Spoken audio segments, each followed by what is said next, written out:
नमस्कार दोस्तों, मेरा नाम है करण और आप मेरे साथ देख रहे हो प्लास्टोटेक द वर्ल्ड ऑफ प्लास्टिक्स। तो दोस्तों आज का जो टॉपिक है बेहद खास टॉपिक है। आज हम बात करेंगे, ये पूरा चार्ट देख रहे हो आप, ये इंजेक्शन वॉल्यूम चार्ट है, इंजेक्शन वॉल्यूम ग्राफ कह सकते हो आप, चार्ट कह सकते हो आप। तो इस पे जानेंगे, बेहद खास टॉपिक, बेहद इंपॉर्टेंट टॉपिक। और इस सेगमेंट का अभी तक इस तरीके से आपको जल्दी वीडियो नहीं मिली होगी जो आपको इस तरीके से ग्राफ बना के, और यकीन माने जब वीडियो खत्म होगा तो आप इस ग्राफ को पढ़ना सीख जाओगे, रीड करना सीख जाओगे, मशीन पे बहुत इंपॉर्टेंट सेटिंग जो है वो सीख जाओगे। तो दोस्तों चलिए शुरुआत करते हैं अपने ग्राफ पे बिना समय गंवाए। पहले जान लेते हैं ग्राफ में है क्या क्या।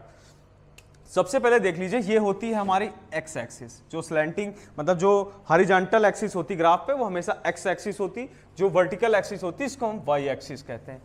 बस एक्स वाई जान लीजिए क्या है, इसलिए मैंने बताया। तो अब दोस्तों इस पे क्या क्या है, वाई एक्सिस पे हमने दिया है स्ट्रोक की रीडिंग जो एमएम में रहेगा, और एक्स एक्सिस पे हमारा वॉल्यूम है जो क्यूबिक सेंटीमीटर है। ये इसकी मतलब यूनिट्स हैं। तो इस पे जैसे मशीन पे आप होता है स्ट्रोक, मतलब क्या होता है, जैसे जिसको हम कहते हैं खासकर मशीनों पे डोजिंग स्ट्रोक कहते हैं, रिफिलिंग स्ट्रोक कह लीजिए, या आपके मशीन पे अलग अलग पेज आता है, जैसे डोजिंग पेज होगा, चार्जिंग पेज होगा, रिफिलिंग पेज होगा, डिपेंड करता है कि आपकी मशीन पे वो क्या है। तो आप यहाँ पे स्ट्रोक सेट करते हो, जैसे कि मान लीजिए कि हमने चार्जिंग स्ट्रोक सेट किया है, डोजिंग स्ट्रोक सेट किया, एक ही चीज है तो हम सेट करते हैं। जैसे कि अब हमें कोई सामान बनाना है, जैसे आप मतलब आप के सामने मशीन खड़ी है और आपको बताया गया कि मतलब कि ये ग्राम का प्रोडक्ट आपको बनाना है, इतना दे दिया गया कि, या कोई प्रोडक्ट आपको दे दिया गया, बोले कि अब बनाओ, आप मशीन पे बनाने के चले गए। अब आपको ये नहीं पता कि कितना उसमें डोजिंग फीड करूं, तो ये इसका बेसिक कैलकुलेशन होता है, वो मैं सिखाने वाला हूं इस वीडियो पे, तो ये जानना बहुत जरूरी है। तो दोस्तों ये आपका स्ट्रोक था, ये वॉल्यूम था। हमें पता करना है कि कितना स्ट्रोक लगेगा तो कितना वॉल्यूम आ जाएगा, मतलब आपकी मशीन से, मतलब जितना स्ट्रोक हम सेट करें, कितना स्क्रू स्ट्रोक हम सेट करें कि कितना आउटपुट हमें बाहर जो है, कितने वॉल्यूम जो सीसी में हमें मटेरियल बाहर मिले क्यूबिक सेंटीमीटर में। तो बहुत सिंपल सा कॉन्सेप्ट है दोस्तों। ये ग्राफ, ये जो है आपके इस ग्राफ में आप देखिए, ये अलग अलग स्क्रू के साइजेस दिए गए हैं। जैसे 3 स्क्रू पे मैं समझाऊंगा आपको।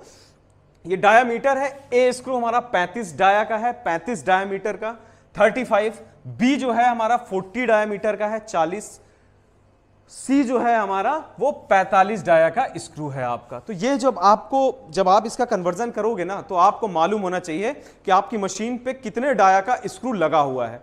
तो जब वो मालूम हो जाएगा तो बहुत मजा आएगा कन्वर्सेशन में। बहुत आसान कन्वर्सेशन है दोस्तों। कैसे करेंगे, किस तरीके से चलते हैं, अब देखिए थोड़ा सा मजेदार जो है कॉन्सेप्ट लेके चलते हैं।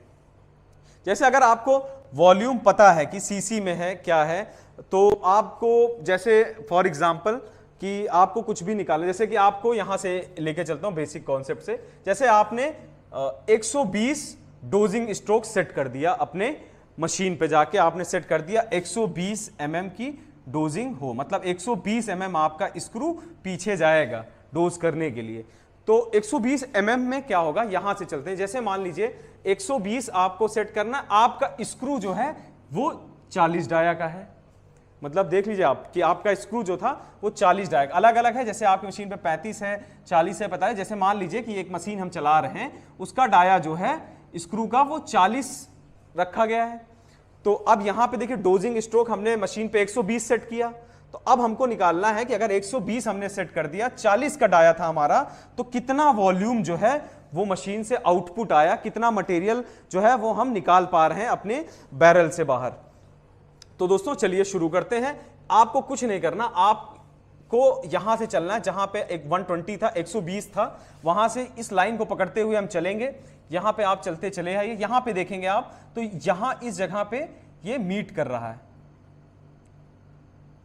यहां पे आप देखिए 120 जो है इस जो आपका जो डाया था स्क्रू का, वहां देखिए यहां से चले, पहले 35 मिला, अब हमारा 35 तो था नहीं, तो 35 को हम छोड़ देंगे। आगे चलते आ रहे हैं, हम देख रहे हैं किस जगह पे पर्टिकुलर जो है हमारा जो डोजिंग स्ट्रोक जो हमने सेट किया था वो किस पॉइंट पे इंटरसेक्ट कर रही दोनों लाइनें आपस में किस पॉइंट पे मिल रही हैं, तो यहां पे देखिए इस जगह पे ये मिल रही हैं। तो अब दोस्तों इसके लिए बहुत सिंपल है, बस आप सीधा इस तरीके से डॉटेड डॉटेड हम नीचे चले आएंगे और यहां पे कैलकुलेट कर लेंगे। जैसे यहां पे आए, यहां पे आप देख लीजिए जैसे 120 और 60 है तो मतलब 40 का गैप है इसके बीच में। तो ये मान लीजिए कि आपका लगभग अगर आधे के पास है तो इसको मतलब चलिए हम 140 ले लेते हैं। अभी ये ग्राफ है और जब प्रॉपर मशीन पे होता है तो और अच्छा आपको वो दिख जाता है, वो भी हम बाद में दिखा देंगे। तो मान लीजिए 140, तो ये 140 आया यहाँ पे, तो 140 क्या है, 140 जो है इतना सीसी जो है आपका क्यूबिक सेंटीमीटर वॉल्यूम जो है, अगर आप 120 सेट करोगे वहां पे डोजिंग स्ट्रोक तो इतना आउटपुट मिलेगा मटेरियल का, वो होगा 140। तो अब दोस्तों एक और अच्छा कन्वर्जन करते हैं, जैसे कि मतलब इतना तो आप समझ ही गए होंगे, एक और पॉइंट आपको समझा देता हूं। चलिए कुछ और ले लेते हैं।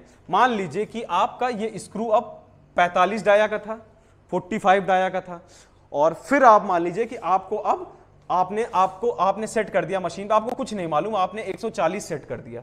आपको पता लगाना है कि कितना 140 mm हम सेट कर रहे हैं अपना स्ट्रोक, तो 45 के डाया में कितना क्यूबिक सेंटीमीटर मटेरियल बाहर आएगा।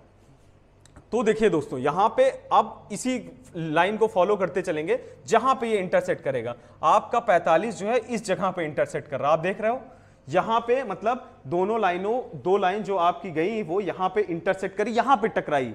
इसकी लाइन जो ये आ रही है आप देख सकते हैं, ये लाइन आ रही, और जो आपकी जो डाया की लाइन थी वो यहां पे, जिस पॉइंट पे इंटरसेक्ट करते हैं वहीं से हम नीचे चल देते हैं एक्स एक्सिस की तरफ, जहां पे इंटरसेक्ट करेंगे हम एक्स एक्सिस की तरफ चलते चले आ रहे हैं। तो आप देखिए 240 पे जाके मिला।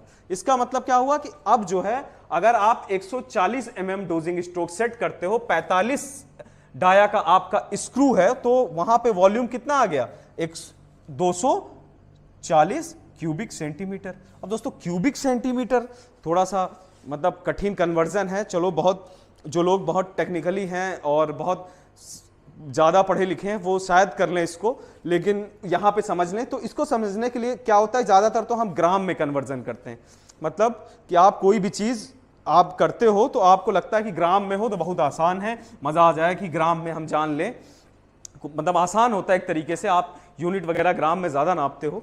तो अब दोस्तों चलिए बात कर लेते हैं कुछ आसान फैक्टर, जैसे कि चलिए पहला वाला, जैसे 120 पे हमने किया था 40 के स्क्रू पे, तो हमारा निकल के आया था 140, आपको याद होगा 140 सीसी निकल के आया था।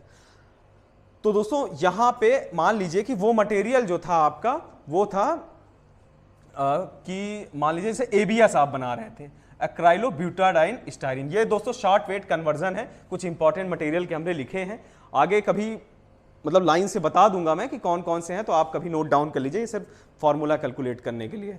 तो दोस्तों आपका 140 सीसी आया था और आपका मटेरियल आपको पता है एबीएस पे हमको निकालना है, कि मतलब हम पता कर लें कि एबीएस कितना बाहर आएगा अगर हम इतना डोजिंग स्ट्रोक सेट करेंगे। तो इसका फॉर्मूला बेहद सिंपल होता था कि जो है आपको ये ग्राम में अगर निकालना है तो आप 140 इंटू 0.88 कर दोगे, तो आपका फॉर्मूला क्या बैठेगा यहाँ पे। अगर इसको क्यूबिक सेंटीमीटर को आप ग्राम में कन्वर्ट करना चाहते हो तो कुछ नहीं करना, सिंपल सीसी इंटू इसका जो फैक्टर होगा एबीएस का फैक्टर मल्टीप्लाई कर दीजिए, फैक्टर को मल्टीप्लाई कर दीजिए। तो जैसे कि क्यूबिक सेंटीमीटर में आपका आया 140 इंटू कर दिया आपने 0.8। दोस्तों सैंपल वीडियो यहीं पर समाप्त होता है। पूरा वीडियो देखने के लिए हमारे ऐप या वेबसाइट पर विजिट करें। हमारी वेबसाइट है www.plastotech.in और प्ले स्टोर पर जाके आप हमारा ऐप एप्लीकेशन डाउनलोड कर सकते हैं जिसका नाम है प्लास्टोटेक। तो मिलते हैं वहीं पर और सीखते हैं और भी चीज़ें।